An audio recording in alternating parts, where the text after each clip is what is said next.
Harry Movie Club, it's me Jenny, and this week's pick was Independence Day. And before I actually go into the review, I have to state that this is my second one of these, so there we go, because nothing says reviewing one of the most classic and iconic American films like drinking the most Englishes of drinks.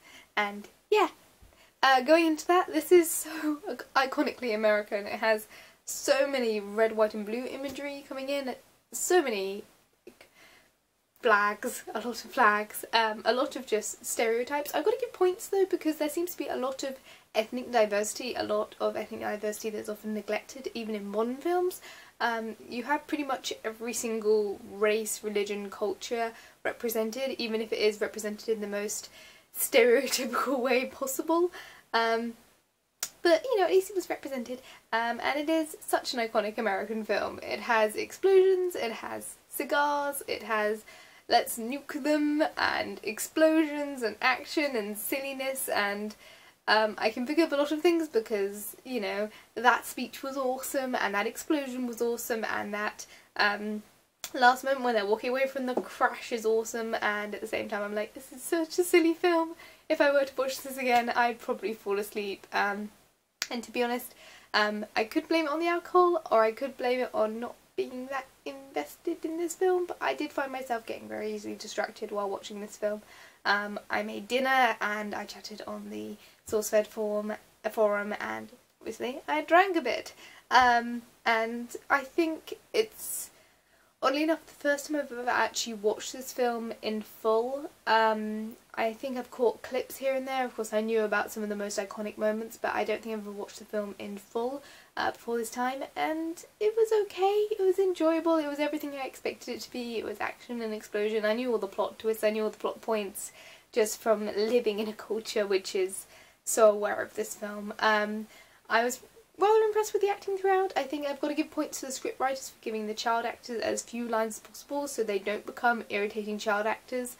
I think a lot of the character arcs are so very stereotypical, you can predict them from point A to B, but for the most part the actors carry them off. I think Will Smith, I haven't seen him in that many roles, but he is like the epitome of charming in this film, so kudos to the acting.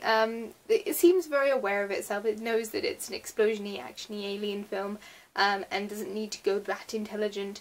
Even the most intelligent part of this film, the subtext of this alien race goes from planet to planet and absorbs all of the natural resources and then moves on, and then of course humans are doing the same thing, and all of the, you know, cigar metaphors about, you know, do you risk your life, is it worth risking your life for that sort of thing.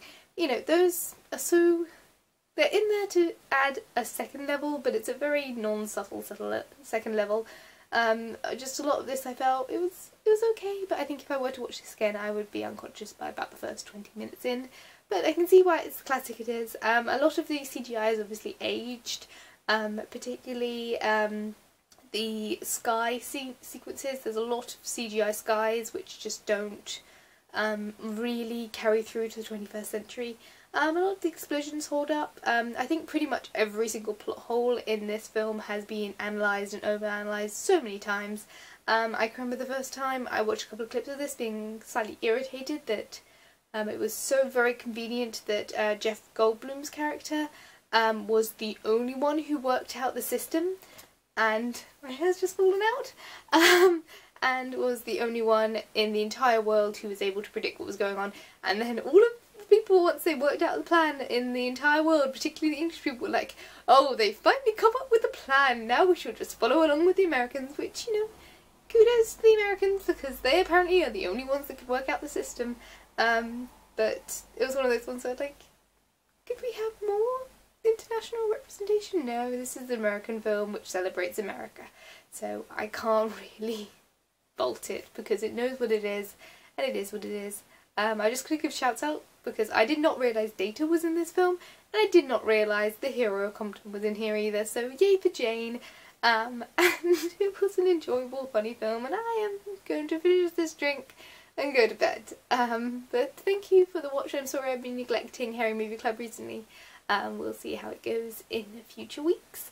And lots of reviews coming out because I'm really behind, particularly with anime. So if you just watch my anime reviews are coming. Feel free to comment and do all the things you normally do.